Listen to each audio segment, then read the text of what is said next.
Hola, un cordial saludo para todos, bienvenidos a Conocimiento de sí mismo. Seguimos con las conferencias, hoy hablándoles desde Bello, Antioquia, un tema muy interesante llamado la dualidad. Para hablar de este tema se encuentra conmigo Horus Montoya, un conferencista de Antioquia que nos va a ayudar a profundizar un poco acerca de este tema. Hola Horus, ¿cómo te encuentras? Hola Bienvenido. Jenny, muy bien, muchas gracias. La idea es precisamente poder brindar con este tema un poco de claridad. Pues la conferencia de hoy es un poco compleja. Sí, claro. Vamos a tocar, porque es la especie de, como de resumen de todo el trabajo que tiene que hacer una conciencia desde que parte del absoluto hasta que llega nuevamente a él. Entonces, O sea, esta conferencia nos resume las 50 más o menos. Sí, o sea, es pasos que tiene que ir viviendo precisamente la chispa como tal. O sea, si lo vemos como envoltura seminal, tiene que ir dando una serie de transformaciones. Entonces se busca explicar en 10 pasos cómo se van dando esas transformaciones en el interior de la chispa. Bueno, entonces sin más preámbulos, yo creo que arranquemos a hablar de la conferencia. ¿Cuáles son esos pasos o de qué vamos a hablar en la conferencia de hoy? Bueno, partiendo con que la conferencia en sí se llama la dualidad, porque desde que nosotros salimos del absoluto, salimos con un porcentaje de conciencia, llamémoslo limitado, hay un 3% de conciencia que está libre y despierta, mientras que el otro 97% es inocencia. Cuando se da este desprendimiento en busca de la maestría, en busca del aprendizaje, de la experiencia que se viene a adquirir acá, se da automáticamente una división, se crea la dualidad. En el absoluto entonces solo rige una ley, hay unidad. Cuando decimos que se establece la dualidad, significa que todas las fuerzas se contraponen. O sea, lo que es luz, automáticamente surge una sombra. El arriba le sale la dualidad del abajo. La derecha, la izquierda. O sea, automáticamente salimos del absoluto, que eso lo habíamos hablado en la conferencia número 8 de la involución, de que salíamos como una chispita de allá. Inmediatamente al salir ya se genera automáticamente esa dualidad. Exacto. Lo que pasa es que el absoluto en sí es la única región, por así decirlo, si se puede describir como una región, porque al decirlo así suena como que fuera un lugar. Sí. Pero el absoluto está aquí, ahora y en todo lugar, solo que en otras octavas de conciencia superior. Pero en esas octavas de conciencia es la única fuerza que no tiene nada que lo contraponga, o sea, no hay nada que se escape al absoluto. Dentro del absoluto no existe el bien y el mal. Una vez salimos, automáticamente se crean las fuerzas del bien y del mal. Esto a su vez crea un equilibrio, compensa las fuerzas, las cargas. Una carga positiva y una carga negativa, vemos que se atraen, pero a la vez se complementan. ¿Cierto? Entonces, bueno, ¿qué se busca con esto? Cuando se establece esta dualidad y el principio que se simboliza de hecho con el yin y el yang, eso muestra un equilibrio, pero también nos indica que no hay nada totalmente malo ni nada totalmente bueno. Si vemos, esta esfera tiene en su parte blanca también un punto negro y en su parte negro el punto blanco. Representa encontrar ese equilibrio. O sea, dentro de lo bueno algo malo y dentro de lo malo encontrar algo bueno. Exacto. Entonces, bueno, desde aquí empezaríamos. Esto lo podríamos describir como el segundo paso de lo que tiene que experimentar una conciencia, que es duplicarse, generar dualidad. Automáticamente se va a crear una fuerza consciente, una infraconsciente. De la luz salen las tinieblas, ¿cierto? Y de las tinieblas va a salir la luz nuevamente. Pongamos el caso que alguien ya quiere experimentar el regreso a casa. Sí. Quiere ese hijo pródigo volver nuevamente a la casa de su padre. Entonces, lo que tiene que hacer es desandar el camino, pero ya le va a tocar vivir todo un proceso para poder llegar con la conciencia que se necesita. En este caso hablamos de la maestría, que el 97% que había sido inocente se convierta en sabiduría pura, en amor, en experiencia. ¿Cierto? O sea, convertir el 3% en el 97%. Pues vamos a hablar de todo ese recorrido, cómo va a ser. Exacto. Alcanzar un 100% de conciencia, eso nutre de más sabiduría al absoluto mismo, ¿cierto? Entonces él continuamente y de manera recíproca crea más sabiduría y se alimenta de ella. Entonces, bueno, ¿qué se puede aplicar si lo vemos desde el punto de vista de la transformación de la conciencia? Desde el paso 2 de la dualidad podemos entender entonces que debemos aprender a descubrir lo bueno de lo malo y lo malo de lo bueno, así que cuando estamos haciendo una reflexión no queda totalmente completa si a un defecto solo lo estamos juzgando por los errores que cometió. Eso es una parte del proceso. Tenemos también que entender qué experiencia me va a quedar de esto, qué ventajas tiene yo haber pasado por ciertas circunstancias, aunque en el momento las haya visto como negativas, como subjetivas. Todo va a aportar. Eso que era defecto se va a convertir en una virtud, y en el fondo hay que agradecer que haya sido así. Entonces, hasta que no veamos esos dos aspectos, no se puede decir que el defecto tuvo un juicio justo.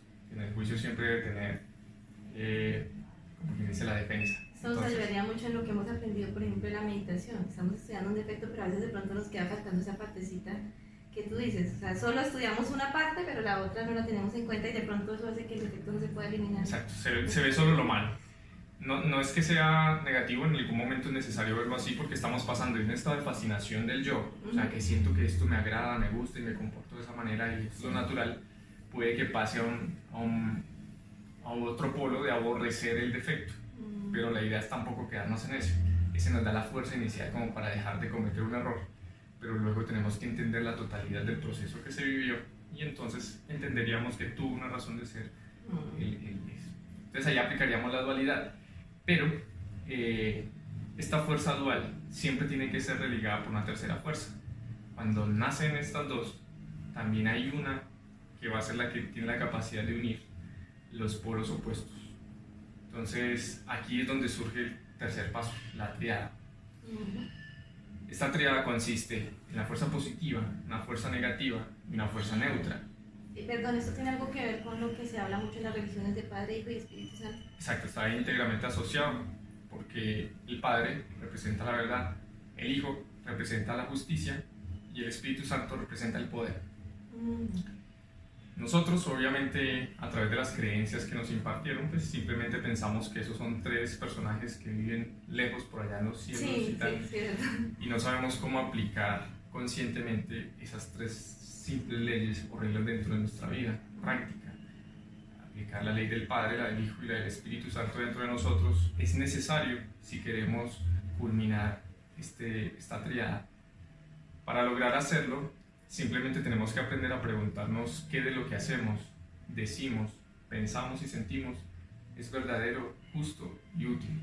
Eso es lo que nos va a dar como ese punto de equilibrio, poder encontrar. Y en un pensamiento, cuando simplemente está desequilibrado, entonces no aplica una justicia interior. Cuando este pensamiento no me conduce a nada, o sea, simplemente estoy botando energía mental y pues, si no aporta para nada. Por ejemplo, pero se entendió, o sea, por ejemplo, el Padre, Hijo y el Espíritu Santo tendría que ver con el verdadero, justo y útil, ¿cierto? Sí, está. ¿Qué sería el Padre, qué sería el Hijo y qué sería el Espíritu Santo? El Padre representa la verdad, lo verdadero. Entonces, cuando estoy diciendo algo y por ejemplo simplemente lo estoy inventando, es algo que no me consta, que estoy transmitiendo un chisme, por así decirlo, entonces no es verdadero. Estoy atentando directamente contra la fuerza del Padre sin darme cuenta.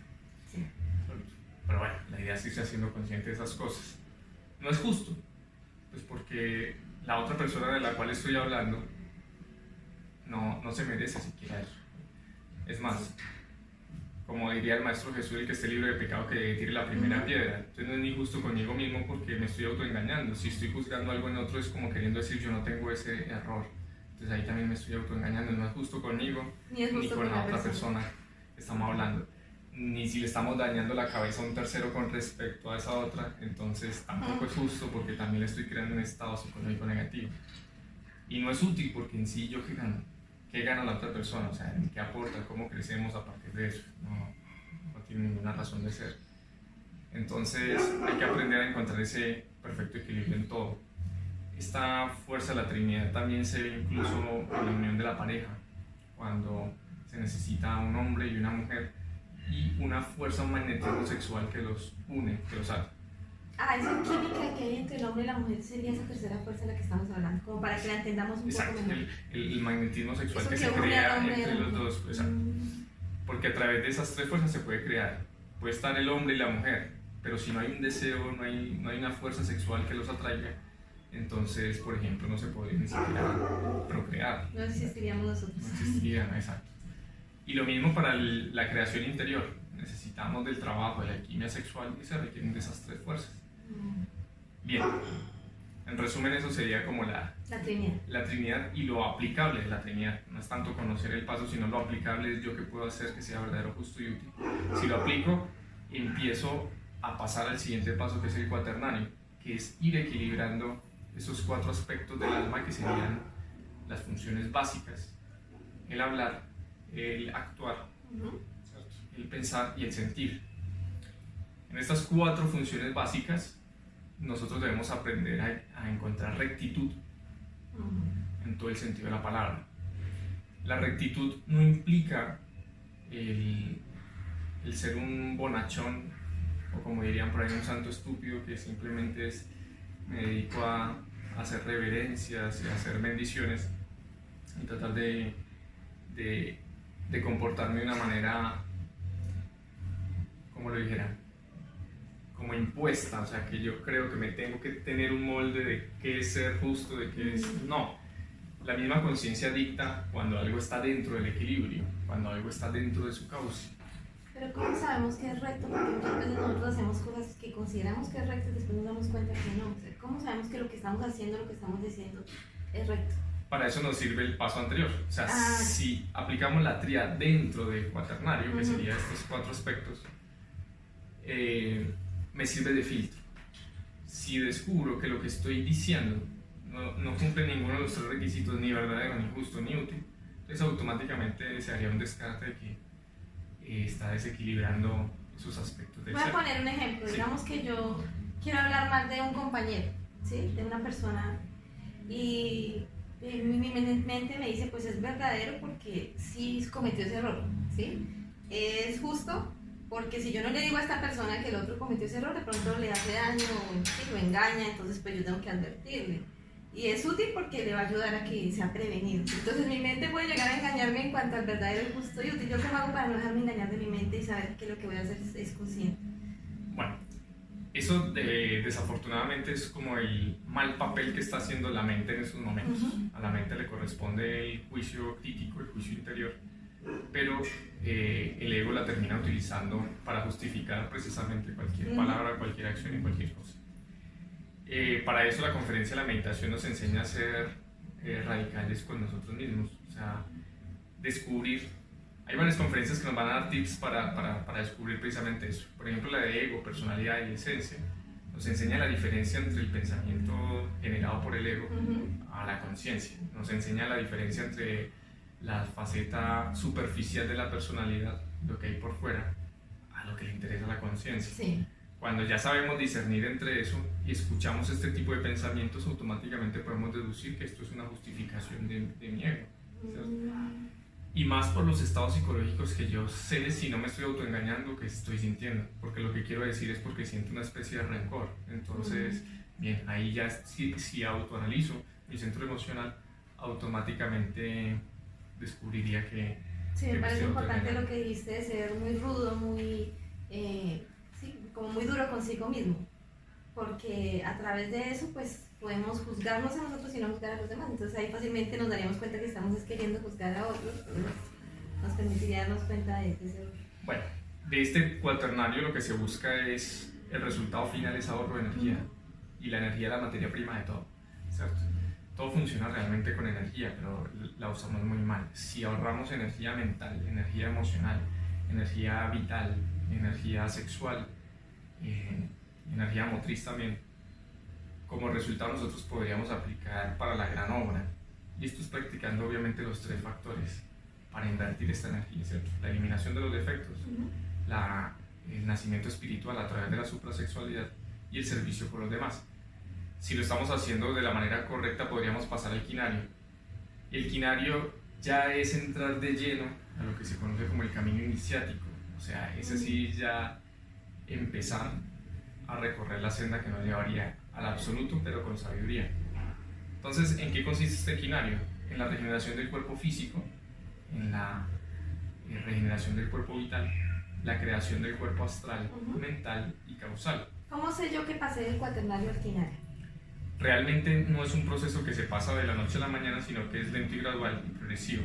Pero al entrar al quinario se empieza una etapa, como decía ahorita, iniciática, donde vamos a ir estar viendo y cada cual debe ir contrastando lo que está viviendo físicamente con lo que está viviendo en sus mundos internos, para que no pase lo que hablábamos ahora de los procesos de autoengaño, o sea, no sentirme que soy un iniciado porque creo que, la mitomanía que ya soy santo, exacto, sino que se deben ir dando unos cambios externos, pero a la vez unos cambios internos, y vamos obteniendo unos resultados.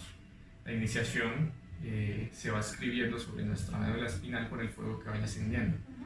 Entonces sería muy falso, por ejemplo, afirmar que alguien ya está en una etapa del quinario si es soltero, por ejemplo, porque nunca ha transmutado su energía sexual. Entonces, bien, después de haber alcanzado la castidad, se empieza a recorrer realmente esta senda. O sea, el quinario sería la creación de los cuerpos existenciales del ser. Está representado entonces por esta estrella de 5 puntas, y el objetivo de culminar el quinario es alcanzar el estado de hombres verdaderos. A esta etapa también se le conoce como Génesis, la creación del hombre por sí mismo, que lleva los genes hasta la nota musical Si a través del fuego. Ese es el Génesis. Entonces, bueno, hay una etapa crucial en el quinario, y es que entre la cuarta iniciación, que es la creación del cuerpo mental, y la del cuerpo causal, hay una decisión que le toca tomar al iniciado: si toma el camino directo o el camino del nirvana.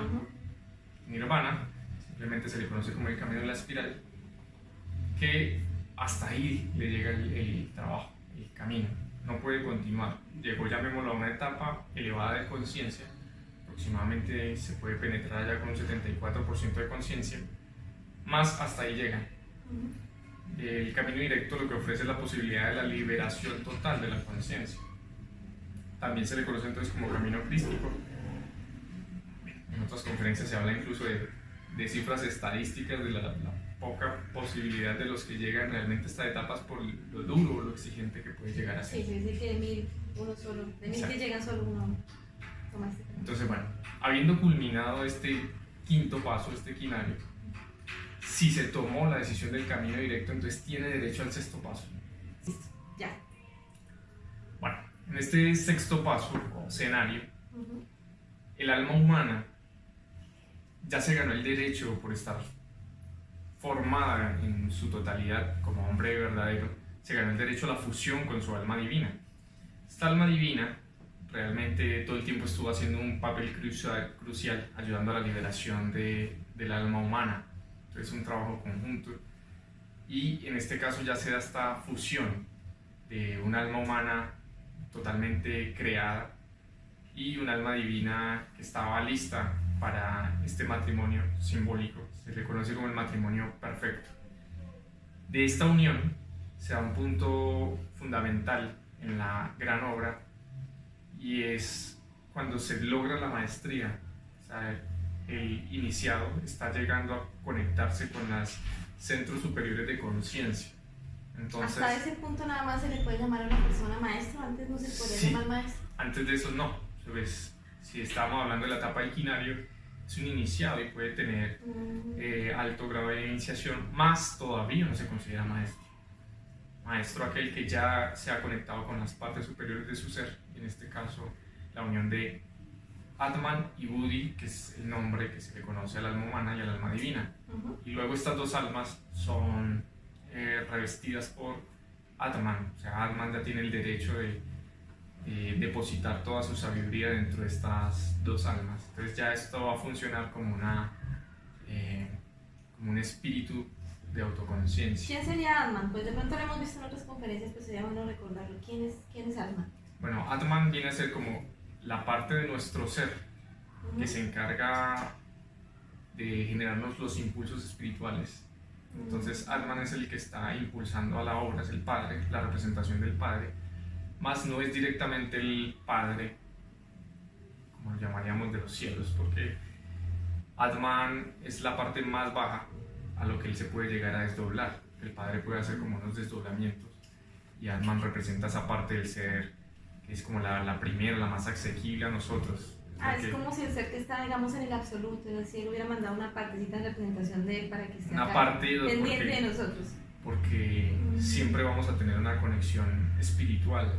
O sea, el ser humano no puede quedar en tinieblas totales. Hay una parte humana que si alcanza unos estados de degeneración y demás, pero siempre su parte espiritual va a estar ahí, nunca cae. Entonces esa va a ser la garantía de que, bueno, no garantía, pero es lo que le marca la posibilidad de la autorrealización gracias a que estas dos partes del ser nunca caen. Entonces, bueno, de este escenario, de esta unión de estas dos almas, se da el nacimiento del siguiente paso, que es el Cristo. El Cristo nace en el septenario, representado por una estrella de 7 puntas, y este septenario lo que representa es el inicio de la transformación ya radical del ser. El septenario comienza apenas nace el Cristo, o sea, en el momento en que nace ese Cristo ya arranca el septenario. Correcto.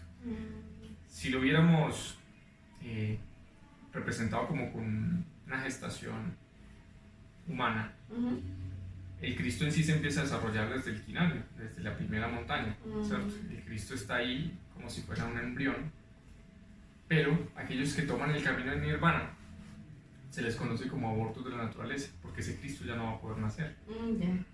Mientras que si toma el camino directo, este Cristo luego nace en el septenario. Nace como un niño de oro, pero con toda la conciencia y la sabiduría del universo.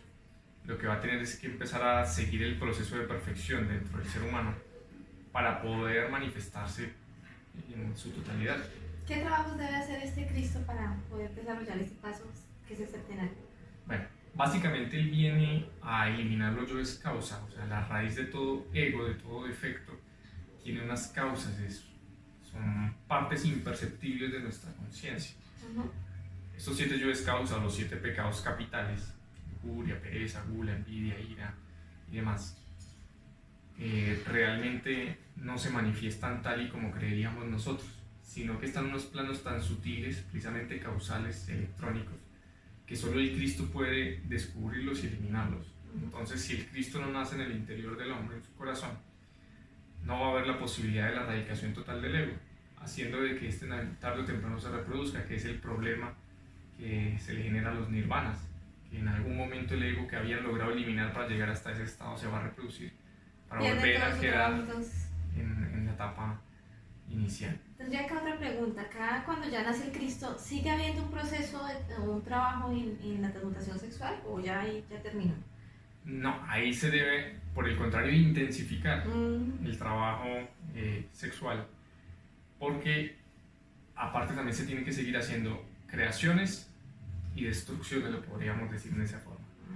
Destrucciones de elementos psíquicos inhumanos y creaciones ahora de cuerpos de oro. En el primer trabajo del quinario se hicieron cuerpos solares para convertirnos en hombres verdaderos, pero ahora necesitamos convertirnos en superhombres, y esto implica la creación de estos cuerpos de oro que resisten el voltaje o la energía crística. Sería como coger esos cuerpos solares y como purificarlos, volverlos más fuertes. Exacto. Entonces, bueno, esos son otros los trabajos. Se tiene que hacer la creación de estos cuerpos, pero también el Cristo viene a terminar de pagar el karma de todos los errores que hemos cometido. Todos los yoes nuestros tiran la piedra, esconden la mano. Ninguno de nuestros yoes se quiere hacer responsable de aquellos actos. El Cristo asume esas responsabilidades, porque en última instancia de la conciencia extraída de todos esos yoes es que se formó el mismo Cristo. Entonces le toca pagar. Toca pagar. Pero también ayuda incluso a pagar karma a la humanidad. Aquel que se cristifica generalmente en algún momento asume el rol que hizo Hércules al sostener el mundo por un momento, reemplazando a Atlas. Es un símbolo de que hay que ayudar a cargar con el peso del karma a la humanidad. Aquel que se ha logrado cristificar lo puede hacer. ¿Y ese karma que tiene que pagar el Cristo, en qué consiste? ¿Con qué karma debe pagar el Cristo? Son varias clases de karmas. Hay uno que está estipulado como el karma humano, que es todo lo que cometen los yoes de manera cotidiana. El karma de la humanidad, que es el que mencionaba, que ya como colectividad todos sumamos también una especie de karma, ¿cierto? De esta raza. Hay otro tipo de karmas un poco más complejos de entender, que ya se explicó un poco en otras conferencias. El karma duro tiene que ver con todos los delitos contra el Espíritu Santo, que son delitos sexuales. Este tipo de karma hay que pagarlo con dolor, entonces es bastante duro. Y ya hay otro tipo de karma, que es el karma de la jactancia, y también se le conoce como karma de los dioses. Y el Cristo, mejor dicho, viene a quedar en paz y salvo.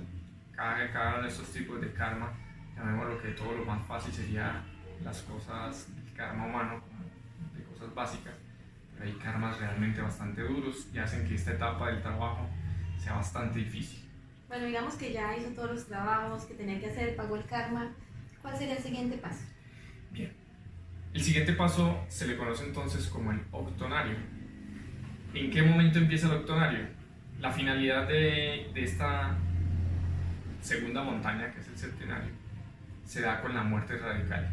Y el octonario empieza con la resurrección. O sea, el nacimiento de ese nuevo espíritu ahora transformado sin ego, sin defectos. O sea, una resurrección a un estado espiritual en otras octavas de conciencia. Ya no se es un ser imperfecto en ese sentido. ¿Ya no tiene ni un solo defecto? No tiene defectos. Más, curiosamente, no ha alcanzado el 100% de conciencia. Porque hay un 1% de conciencia que no está atrapado en el ego. Y a ese 1% se le conoce también como la conciencia cósmica y se va a tener que liberar en otra etapa del trabajo. Entonces, para esto está el octonario y el novenario.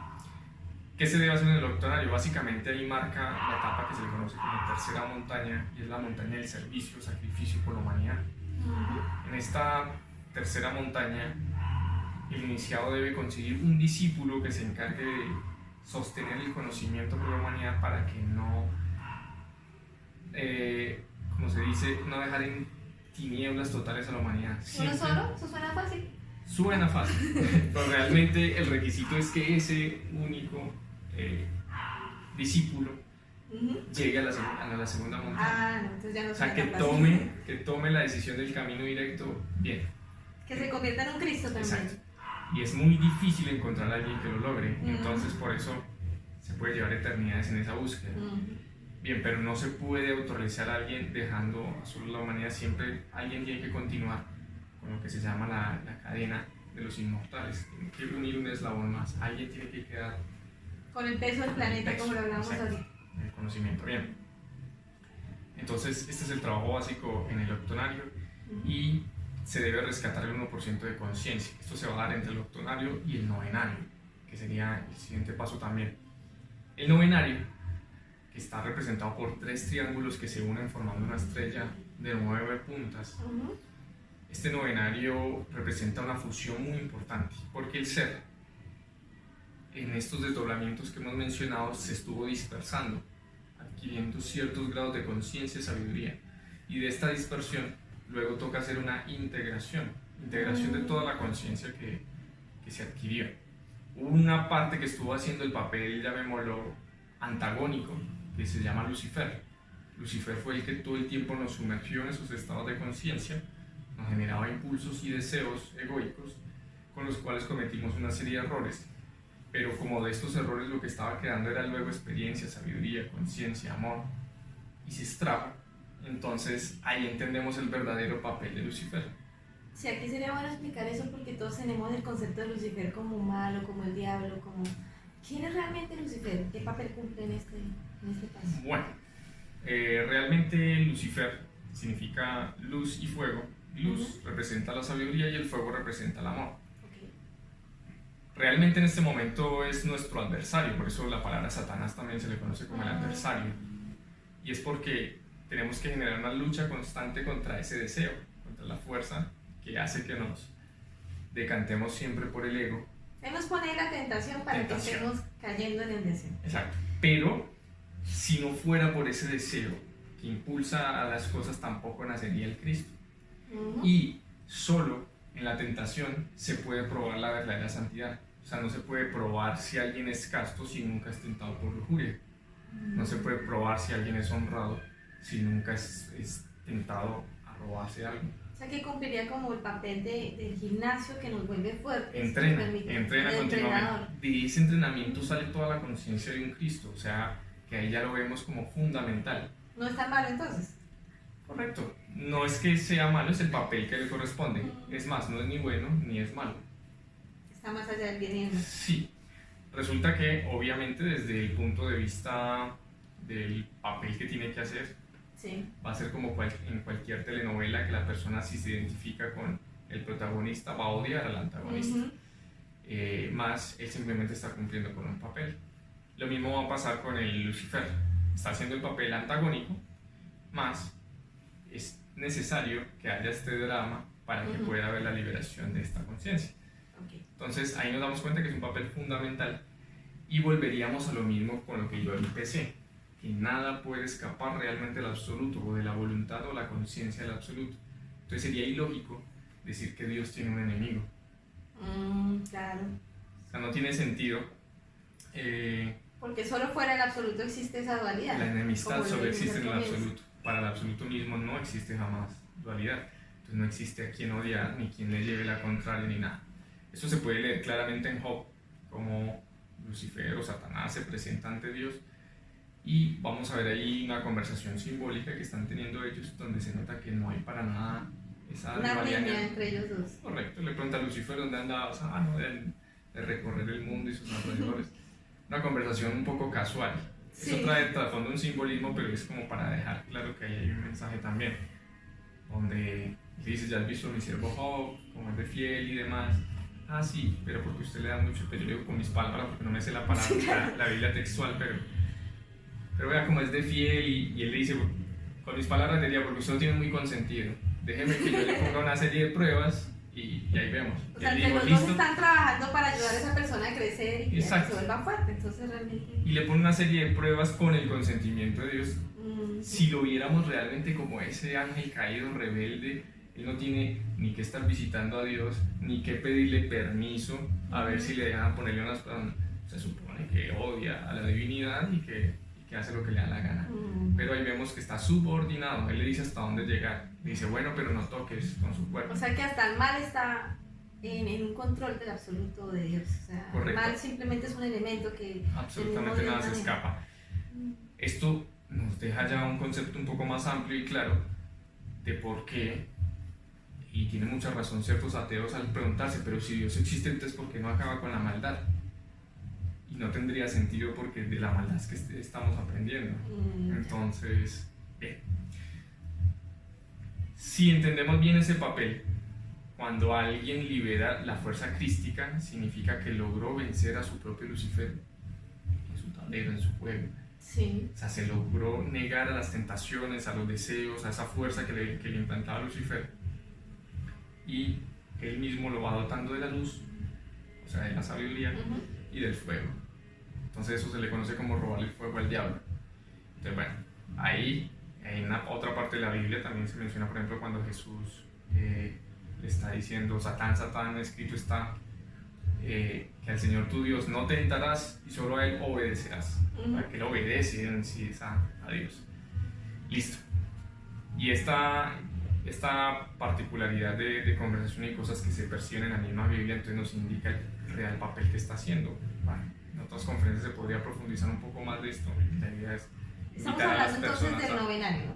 Sí, a profundizar ahí. Entonces, en este novenario lo que se tiene que hacer es fusionar la fuerza crística, que está en su máximo esplendor, sí, de Cristo, con el Espíritu Santo, que ya culmina la creación. Él el que se encargó, como era el arquitecto que estaba haciendo los cuerpos internos, la fuerza de energía sexual. Y ahora con el Lucifer, pero ahora purificado. O sea, este Lucifer ya no tiene a quien tentar, ya no hay deseo, ya no hay ego, ya se le quitó toda la luz, ya no hay nada, exacto, ya tiene todo. Entonces ya el Lucifer purificado solo es luz y fuego, sabiduría y amor. Entonces estas tres fuerzas ya pueden ser integradas. Ahí lo que estamos buscando es eliminar nuevamente la dualidad. Ya no va a existir ni el bien ni el mal, se trasciende absolutamente todas esas leyes mecánicas que nos rigen a nosotros en este estado de conciencia, para dar el siguiente paso. Todo esto que estamos hablando se da en un punto que se le conoce también como el purgatorio. Y ahí lo que se está es buscando ese 1% de conciencia que decíamos que faltaba, que es convertir esas tres fuerzas en una sola. En una sola. Y se pasan a conocerse como la fuerza del Espíritu, la O de Dios Madre. Y esta fuerza del Espíritu, ahora integrada, da el último paso, en el denario. Ahí se tiene que romper ya toda la mecanicidad. Pues ahí sí ya tendríamos un 100% de conciencia. En el novenario. Sí, pero falta un pasito. Todavía falta un pasito. Falta un pasito. En En este novenario se rompió la mecanicidad de la vuelta porque todo tiene una mecánica y leyes todavía que están regiendo, pues llega un momento donde se escapa o trasciende todas estas leyes. Y por último, entonces, en este denario, lo que se está es esperando la fusión de esta o del Espíritu o Dios Madre, la fusión con el Padre, que representa entonces ya la sabiduría total y plena. El Padre, que hagamos que está en el absoluto, exacto. el verdadero Padre. Es el Padre que está en secreto. Bien, el Padre simplemente estuvo esperando a que la Madre estuviera lista para hacer este nuevo matrimonio y se da una nueva fusión, entonces ya se integra y queda convertido en un hombre absoluto, ya porque encarnó a la divinidad en sí mismo, se volvió uno con el Padre. Y bien, este hombre absoluto, como se diría, es una unidad múltiple perfecta, o sea, quiere decir, conserva cierta individualidad, pero hace parte de un organismo vivo de conciencia, que es el ejército de la voz, el ejército de la palabra, esta fuerza que une a toda la creación, que puede crear y destruir universos. Estos son los cosmocreatores, todos estos regentes de planetas, dioses, Elohim. De los que hablábamos en la conferencia 28 de Correcto, que han logrado estos pasos, conservan una individualidad, pero hacen parte de una colectividad. A esto se le llamaría la autorrealización. Esa es la autorrealización íntima del ser. Aquí se cumplió con el objetivo. Toda esta vuelta que se dio es haber convertido todo ese 97% de conciencia que inicialmente era inocente, luego se volvió inconsciente, infraconsciente, subconsciente y demás, luego volverlo conciencia nuevamente, pero ya una conciencia divina. Entonces se adquiere este estatus de hombre Dios, o sea, es un hombre absoluto. Bueno, muchas gracias. Esta sería toda la dualidad, ahí se completa para quedar nuevamente comunidad. ¿Queda de pronto algo por decir? Bueno, simplemente agregaría que a pesar de que se trata de escribir aquí lo más simple, obviamente cada uno de esos pasos tiene subpasos y procesos a seguir. Entonces, invitar a las conferencias para que la persona pueda profundizar, llegar incluso a una fase B y ir detallando cada vez más esto, y que lo más útil es ir poniendo en práctica cada uno de estos pasos hasta concretar la meta del absoluto. Sí, claro, si ustedes quieren profundizar más en estos temas, pues pueden ir a las conferencias presenciales. Las direcciones de las salas de conferencias las van a encontrar en la página web www.conocimientodesimismo.com.co. No solo están las direcciones de Colombia, sino también hay enlaces para las direcciones en varios países del mundo. Y si no, pues pueden también seguir viéndonos acá a través de este canal. Si tienen alguna pregunta sobre la conferencia que hablamos el día de hoy, pueden dejarla en los comentarios del video. Y nos veremos entonces en una próxima oportunidad. Hasta pronto. Gracias. Ay, nos paramos muy rápido.